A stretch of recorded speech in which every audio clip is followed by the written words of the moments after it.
What is up, everybody, and welcome back to the channel that is everything military simulation, tactical shooter, and historic gaming. Today we have for you another episode of the Tactical Gaming Journal. We're looking into some exciting news for Beyond the Wire, the visceral World War I, or Great War shooter. Don't forget, we're still giving away this awesome game Steam keys. If that's something you're into, stay tuned. We'll give you details on exactly how to enter the giveaway. For now, let's get into this news.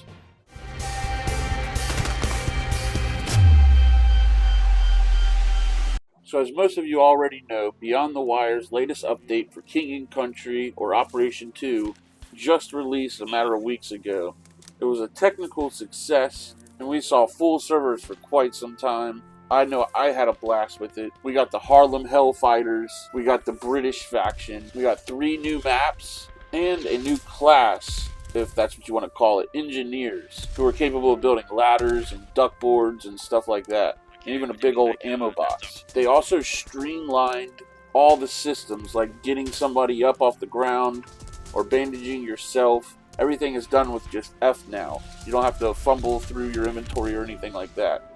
And wait till you see the Combs map. It's like nighttime, but man, it's so vividly nighttime. I don't know, it's almost like a purple hue to it. One of the last Beyond the Wire videos I did has Combs in it. You gotta check out that map if you haven't seen it yet. It's absolutely gorgeous. But saying all that to say, this update was definitely awesome. Operation 2 for King & Country. And I've been saying all that to say, that is not why I brought you here though. I asked you all here because Beyond the Wire devs have given us a glimpse into what they want the future of the game to be. And let's not forget, they also want you, the player, and I, to have a say-so in the future of Beyond the Wire's development. So they've made a survey available, and I'm going to link that down in the pinned comment or something like that. Take it as your duty to go fill out that survey, man. It's the least you can do for this game. You want to bicker about player count, at least do this survey. It'll help the devs more than you know. There's a free weekend coming just about 5-6 days from now. The 20th to the 24th will be a free weekend. And I would imagine maybe even a sale. But most importantly, they've released a roadmap.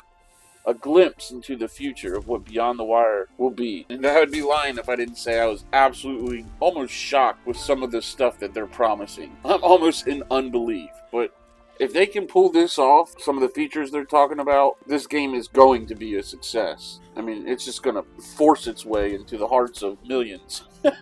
So let me not get ahead of myself. We're going to go over this piece by piece in chronological order, so just bear with me. So rolling hot out of the spring update, Operation 2 or for King & Country, we are getting another update this summer.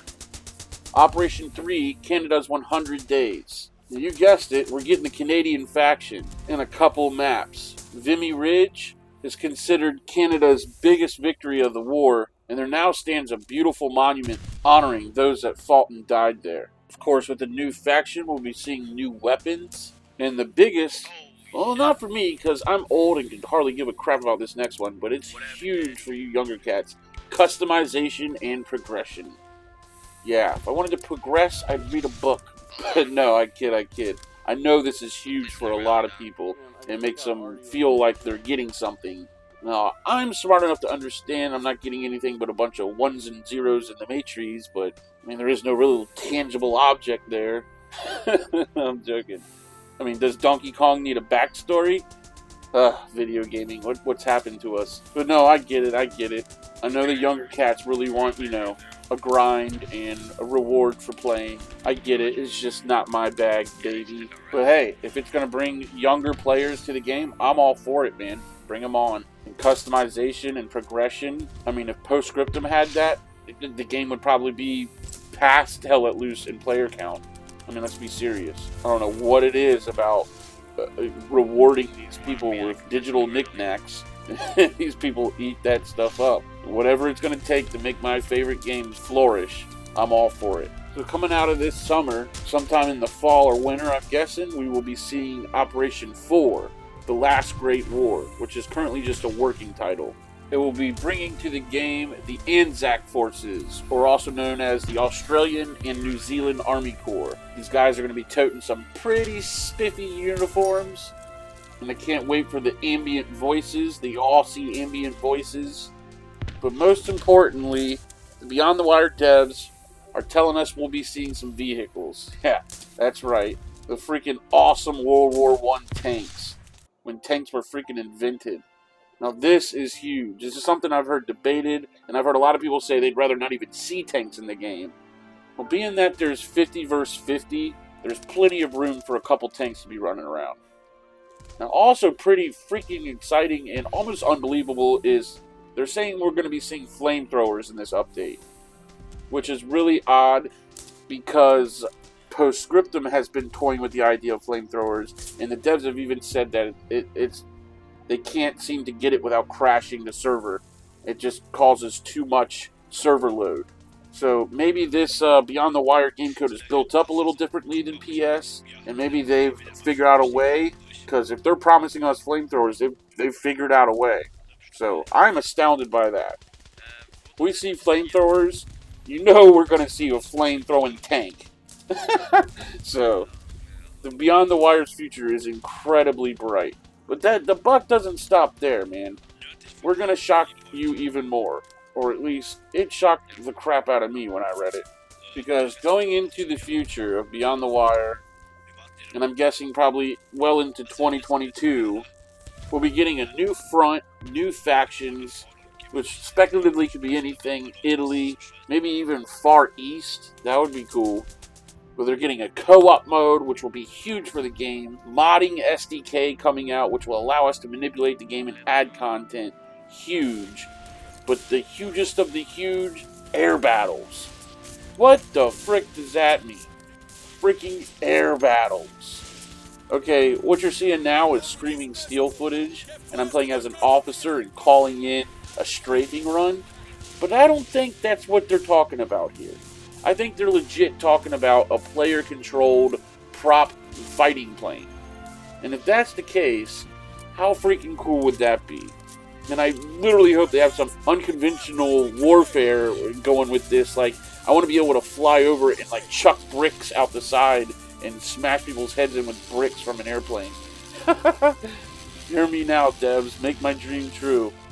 But yeah, that's the big one for me. Air battles, I mean, it can be done. We got helicopters in squad. The only thing is these current maps are nowhere near big enough for even a prop plane to be turned around. Unless you're just going to be stuck in one little small dogfight, circling and circling. This is really interesting. Maybe they'll just have, you know, a super wide out of bounds for pilots and only pilots. Kind of like a Battlefield. I don't know, man.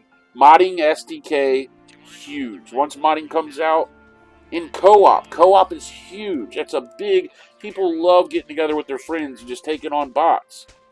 I know it's not my cup of tea, but that's a huge thing for the game. And then air battles on top of all of that. It is exciting time to be a backer of Beyond the Wire. I know it looks kind of hazy right now. The player numbers are down. But do not fret, man. This game is in good hands. It just needs to get out there, man. Once more and more people hear about it and play it and give it a try, the sky's the limit. Now here we have the very bottom of the roadmap, and it's just some little cliff notes. Authentic customization unlocks, balance tuning, unique collectibles, that could be interesting. Matchmaking, well, we'll need some player count first, huh? A UI overhaul, that's always welcome. And then ongoing improvements, they're just basically talking about optimization, hit response, performance improvements, basic level polish, you know, working on sound effects and sound, player interaction. But most importantly, guys, I want you to read this very bottom in smallest font possibly written.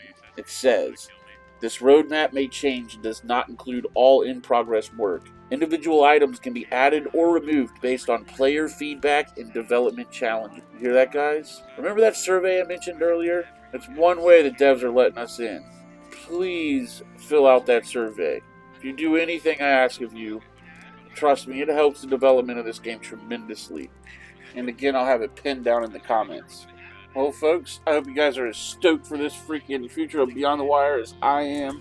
This roadmap is looking pretty cool. Don't forget, we got the free weekend coming, not even a week from now. From the 20th to the 24th will be a free weekend. And maybe even a sale. I guess we'll find out then. definitely tell your friends. Bring your friends on, man. Let's pop these servers. Please fill out the survey like I've asked you 17 times now. And if you're interested in joining the giveaway, I'm giving away Steam keys of this bad boy. Just stay tuned. We're wrapping things up right now and about to give details on exactly how to enter. But first off, I want to thank my channel members, man. I finally got YouTube channel memberships available, and I want to thank the guys who have made the plunge. I also have a Patreon available with my first Patreon, Mr. Jacob Lamick, who is also a YouTube member. So thank you so much, Jacob, and the rest of you guys. Really validate my work here. But before we finally wrap things up on this episode, I want to show you this clip. I had finally got my Lewis gun in the perfect spot for an oncoming enemy attack. Well, watch what happens. Priceless.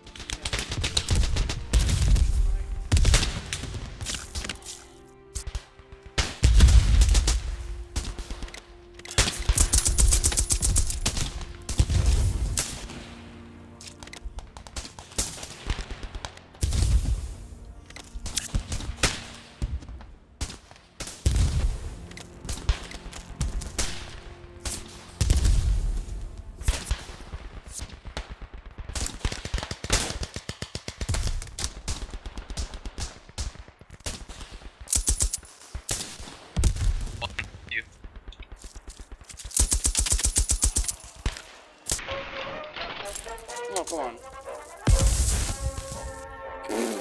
Fuck, I'm sorry. Jesus, man. I was in the perfect spot. Here's a little tip, guys. Whenever you're about to throw a grenade, pull out your map and zoom all the way in. Make sure you're not throwing your grenade right into your buddy's lap. But that's it, folks. God bless Beyond the Wire. And I want to thank each and every one of you for watching. If you want to enter the giveaway, all you got to do is like this video, subscribe to the YouTube channel, and be a part of our little Discord community. It's linked right below. But most importantly, drop a comment, say whatever, but in your comment, leave your Discord name and number. That's going to be like your ticket stub. Good luck to everybody, and y'all be good to each other.